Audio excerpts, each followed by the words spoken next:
Noche de viernes en 2017, la paz y la tranquilidad que caracterizaba a Islandia se vio desmoronada. La población quedaría totalmente perpleja por un cruel y brutal asesinato sin algún motivo aparente. Birna Brandostir, la desafortunada protagonista de esta historia, vivía en el sureste de Reykjavik. Sus padres estaban divorciados pero mantienen una relación amistosa y Birna era el centro de su universo. Ella era brillante y enérgica. Su personalidad apasionada se reflejaba en su color de cabello rojizo, descrita como ingeniosa y con un agudo sentido del humor que la hizo popular frente a sus amigos. Era despreocupada y algo caprichosa, pero sobre todo, siempre era responsable. Su madurez siempre se reflejó en su relación con sus familiares y sobre todo en su actitud hacia el trabajo. La música era su pasión y no se limitaba a una sola cosa. Escuchaba desde rap hasta pop y de rock a flock. Era esta franqueza y alma de espíritu libre lo que la hizo tan querida entre la gente. Birna tenía un círculo de amigos muy íntimos y disfrutaba de la vida nocturna de Reykjavik. Trabajaba en una concurrida tienda de moda departamental y al terminar su turno, se relajaba yendo al bar local por unas copas antes de salir y realmente disfrutar de la noche. El 13 de enero de 2017, Birna hizo exactamente lo mismo. Esa noche terminó su turno y se fue al bar a tomarse unas copas y jugar un par de rondas de cartas antes de irse al centro de la ciudad para pasar una noche llena de risas, tragos y baile. Se emocionaron por las bandas que estaban tocando en el sitio y pronto Birna se encontraba bailando en el escenario. Sus amigos estaban listos para irse en torno a las 2 a.m., pero no era el caso de Birna. Ella quería quedarse y seguir disfrutando de la fiesta. En torno a las 5 a.m., Birna salió del club y caminó bajo el frío clima de -9 grados en busca de algo para comer y luego caminar en dirección a su casa. Una mujer caminando sola a esa hora en Reykjavik no era para nada raro, ya que la gente confiaba en los demás y se cuidaban los unos a los otros. Debido a su grado de intoxicación, Birna tropezó con un extraño al costado de la carretera y dejó caer un par de monedas. Siguió caminando y cruzó en una esquina hacia un estrecho callejón que daba al mar. Luego desapareció. Debido a que era conocida por su puntualidad, cuando no se presentó al trabajo la gente inmediatamente se preocupó. Su amiga María, quien trabajaba con Birna, se preocupó al instante por su ausencia. Esto solo empeoró cuando intentó llamar a su teléfono y estaba desconectado. Birna nunca apaga su teléfono. La gente comenzó a sospechar que había vuelto a la casa de su padre para pasar la resaca. Esto también lo pensaron sus amigos que habían salido con ella esa noche, pero ella no estaba ahí. La madre de Birna, Sila, fue contactada de inmediato. Se consternó y mostró gran preocupación por el paradero de su hija. Ella conocía a Birna más que a nadie y sabía que esto no era típico de ella. La familia no perdió tiempo y fueron directamente a la policía para reportar su desaparición, dándose cuenta del poder que tienen las redes sociales. Sila publicó en su perfil de Facebook: Islandia es una comunidad pequeña, y en poco tiempo las súplicas desesperadas de Sila en Facebook estaban siendo compartidas y las noticias de su desaparición comenzaron a hacer ruido. La desesperación y angustia de tener un hijo desaparecido debe ser inimaginable. Sus padres no podían dormir y constantemente realizaban llamadas a todos los servicios de emergencia con la esperanza de tener alguna noticia del paradero de Birna. Al día siguiente, la policía pudo rastrear su última interacción con el móvil antes de que se apagara en torno a las 6 a.m. Su móvil sonó en una torre de telefonía de la ciudad portuaria Hafnarfjörður, a 6 millas de la capital. Sila no perdió tiempo y condujo hasta allí llamando a su hija por todo el lugar. Fue ayudada por un equipo de familiares y amigos. Estaban determinados en poder llevar a Birna a casa. Antes de que llegaran las 36 horas desde que Birna había desaparecido en la noche de Reykjavik, sus familiares y amigos estaban temiendo que algo terrible le había sucedido. Ella era una joven dulce y confiable, y esto no era algo que haría ella. La policía, sin embargo, tenía poco en qué seguir con la investigación. No tenían ninguna pista de asesinato o secuestro, por lo que no había mucho que pudieran hacer. La noticia de su desaparición sigue cogiendo ritmo y pronto se convirtió en titular de primera plana. El rostro de Birna se encontraba en todos los periódicos y su nombre en las bocas de todos los noticieros en Islandia. En las primeras horas de la mañana del domingo, sus padres le imploraron a la policía que continuara con la búsqueda. Ellos estaban seguros de que no se había ido por su propia voluntad y no le dijo a nadie a dónde iba. No tenía problemas de dinero ni amorosos y todos los que conocían a Birna la adoraban. Un caso tan extraño y desconcertante como este requería de los mejores detectives de Islandia, uno de los cuales fue Grímur Grímsson. Tenía 30 años de experiencia como detective e incluso formaba parte de un equipo especial que pasó más de 5 años construyendo un caso en contra de aquellos cuya mala conducta y corrupción contribuyeron a la crisis financiera del año 2009. Después de esto, regresó a sus inicios como oficial de policía y dijo que extrañaba el ritmo del trabajo acelerado. Al igual que sus colegas, tampoco estaba muy preocupado al principio por Birna. Habían muchos otros factores que tenía que considerar. La gente desaparece en Islandia bien sea por problemas mentales o simplemente por quedarse en la casa de un amigo sin decirle a nadie. La mayoría de la gente que desaparecía eventualmente aparecía por su cuenta. Las capitales de todo el mundo estaban llenas de circuitos cerrados de cámaras de seguridad, pero Reykjavik no es como la mayoría de las ciudades. La población de Islandia se opone constantemente a la vigilancia y debido a las bajas tasas de crimen, ven esto como algo innecesario, ya que ellos se cuidan a sí mismos. Pero la noche de su desaparición, una cámara de seguridad captó a Birna saliendo del club, cuando tropezó con el extraño dejando caer sus monedas. Cuando Grímsson revisó el video de otra cámara a menos de una cuadra de distancia, ella se había ido. Había dos opciones: se había ido por el camino lateral al cruzar la esquina o se había subido a algún automóvil. Grímsson tenía un buen ojo para darse cuenta de los detalles y estaba convencido de que había alguna pista en estos videos de seguridad que eventualmente los llevaría a algo. Notó un auto, un Kia rojo que iba en contradirección de la carretera. Vio que pasó por el frente del bar segundos después de que Birna se había visto allí. Esto era una pista que los oficiales tenían que seguir, pero luego vino el siguiente problema. No podían distinguir la placa del auto, quién conducía o cuántas personas estaban en el vehículo. Había más de 100 autos de esa marca y modelo en Islandia. Esto no hizo más que aumentar la preocupación y temores de sus padres. Sila estaba desconsolada cuando le explicaron que la poca calidad de video era demasiado mala como para distinguir más detalles. Si bien la policía sabía que no tenían lo suficiente en cuanto a los videos de la cámara de seguridad, tenían a toda una comunidad llena de esperanza. Pidieron ayuda a la gente con cualquier pista que pudiera aportar. Realizaron una rueda de prensa con la familia de Birna y Grímur Grímsson, donde hablaron a la cámara y pidieron ayuda para encontrarla. Sila mostró a los medios qué clase de persona era su hija, diciendo que era extremadamente brillante, bilingüe, con mucho amor por otras culturas y pasión por explorar. La conferencia de prensa de la policía daría lugar a un gran avance y dentro de poco tendría una primera pista. Un par de hermanos decidieron explorar el lugar donde había sonado el teléfono de Birna en Hafnarfjörður. Al buscar cerca de un área cercana de un puerto, hallaron un par de botas negras, idénticas a las que llevaba Birna la última vez que se le vio. Usando el poder de las redes sociales, postearon una foto del hallazgo y en poco tiempo la policía llegó al lugar. Los oficiales confirmaron que los zapatos eran de Birna. Finalmente, la policía sentía que estaba llegando a algún punto. Grímsson exigió a los oficiales que revisaran el video de seguridad con un filtro de nitidez y rápidamente vieron una imagen similar. A las 6 a.m., un Kia rojo se detuvo en el puerto. Un hombre se bajó del vehículo y tambaleó en estado de ebriedad hacia un barco pesquero que estaba atracado ahí. El vehículo se movió y finalmente pudieron distinguir la matrícula.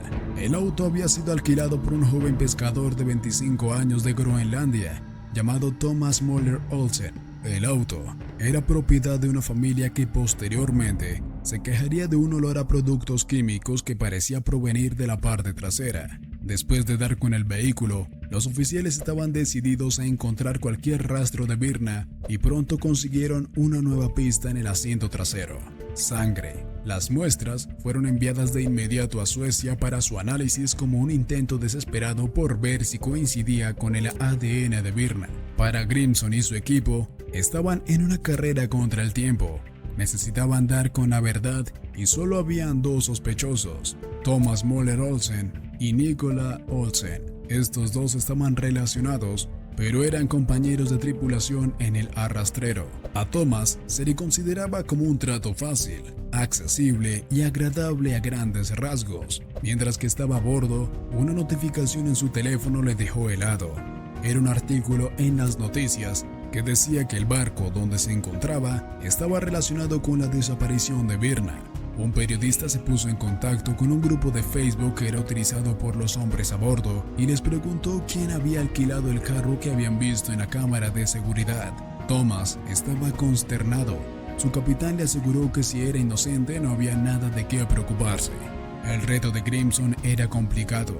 Mientras más tiempo permanecían en este barco, más tiempo tendrían para alinear sus historias y deshacerse de cualquier evidencia que pudiese inculparlos. No tuvo que haberse preocupado, porque el capitán del barco ya había ideado un plan. Leyó el artículo sobre la vinculación entre el barco y Virna, así que dio la vuelta al timón y se dirigió de regreso a Islandia. Le dijo a los altos mandos que había dado la excusa de que había una falla en el motor y se aseguró de desactivar el Wi-Fi para que los sospechosos no pudieran leer nada sobre el caso. La policía estaba dispuesta a utilizar el factor sorpresa y por lo tanto utilizó a su escuadrón antiterrorista de élite, también llamado el Escuadrón Vikingo, para abortar el barco tan pronto como regresaran al territorio islandés. Los oficiales se lanzaron hacia el barco desde un helicóptero y finalmente la policía detuvo a los dos sospechosos. Las reacciones de la noticia fueron masivas y todo el país estaba al pendiente de cualquier noticia de lo que había pasado a Virna. El caso pareció apoderarse en todos los aspectos de la vida islandesa. Aunque sus intenciones eran buenas, los detectives de internet no hicieron más que crear más confusión y pronto se volvió más difícil distinguir un rumor de lo que era en realidad un hecho. Desde rumores de que un cuerpo había sido encontrado en un lago hasta que Virna y otras mujeres fueron encontradas con vida en aquel barco, crearon un gran remolino de especulaciones en las redes sociales. Grimson se mantuvo en calma y frío al mismo tiempo. Sin embargo, aunque las personas tenían buena intención, no estaban ayudando para nada con la búsqueda de Virna. Alrededor de las 11 p.m. el miércoles por la noche, el barco arribó de vuelta al puerto y los dos sospechosos fueron esposados y llevados al suelo islandés. Y luego, la noticia que nadie quería escuchar. La sangre encontrada en el coche alquilado era de Virna. La policía no perdió tiempo en interrogar a los dos hombres. Nicola y Thomas reafirmaban que no le habían hecho nada a Virna, y ambos dieron relatos similares sobre los acontecimientos de aquella trágica noche. Ambos se separaron para ir a diferentes lugares para beber, antes de volver a encontrarse. Cuando la noche comenzó a caer, Nicola ya estaba sorprendentemente borracho y bastante confuso, aunque no podía recordar casi nada. Ellos dijeron que recogieron a dos chicas en la calle principal, una de las cuales era Virna. Thomas dijo que dejó a Nicola en el barco antes de irse. Se pasó al asiento de atrás donde estaban las dos chicas y se besaron antes de que él las dejara una hora después. La policía se inclinó porque Nicola la había visto alejarse del auto y que claramente no estaba en las condiciones de hacer nada. Sin embargo, en cuanto a Thomas, tenía un mal presentimiento y la evidencia en su contra se estaba acumulando. Fue examinado por un médico quien determinó que las heridas en su pecho eran indicio de lucha o pelea. El barco fue registrado y consiguieron una licencia de conducir que pertenecía a Virna. También encontraron un montón de drogas con valor en las calles de casi 1,5 millones de libras. Thomas dijo que había dormido en el auto, pero la policía registró el kilometraje y determinó que el auto había sido llevado a un largo viaje. Las cámaras de seguridad resultaron ser de utilidad también, ya que captaron a Thomas en una tienda comprando bolsas de plástico y líquido para limpieza antes de limpiar la parte trasera del auto. La policía no creyó sus excusas de que el auto estaba sucio y que simplemente estaba tratando de limpiarlo. Ellos sabían que las manchas de sangre en el auto eran de Virna, y cuando usaron la luz fluorescente para ver cualquier mancha que no estuviera a simple vista, el asiento se iluminó por completo. Estaba completamente cubierto de sangre. 4 días después de su desaparición, Islandia realizó la búsqueda más grande en su historia. La policía no tardaría mucho tiempo en encontrar lo que estaban buscando. Un helicóptero de la Guardia Costera vio algo flotando en el agua cerca de un faro local. Era un cuerpo, el cuerpo de Virna, y con ese anuncio, la población de Islandia se hundió en el luto. La conmoción e incredulidad se podían palpar en el aire. Este era un tipo de cosas que solo ocurría en las películas y otros países, pero esta vez había ocurrido en Islandia. Sus vecinos en Groenlandia también estaban consternados. La calle principal de Reykjavik, donde Birna había desaparecido, se convirtió en un santuario iluminado por cientos de velas. El funeral se llevó a cabo en la iglesia más grande del país y asistieron más de 2000 personas, incluyendo el presidente y el primer ministro. El público necesitaba respuestas y la policía necesitaba proporcionarle. Primero tenían que determinar la causa de muerte. Birna fue hallada desnuda, pero no había ninguna evidencia de agresión sexual. El forense determinó que había sufrido un traumatismo contundente en la cabeza y había sido estrangulada también. Sin embargo, la causa oficial de la muerte se dictaminó como ahogamiento. Había sobrevivido al ataque inicial y seguía viva cuando fue arrojada al agua.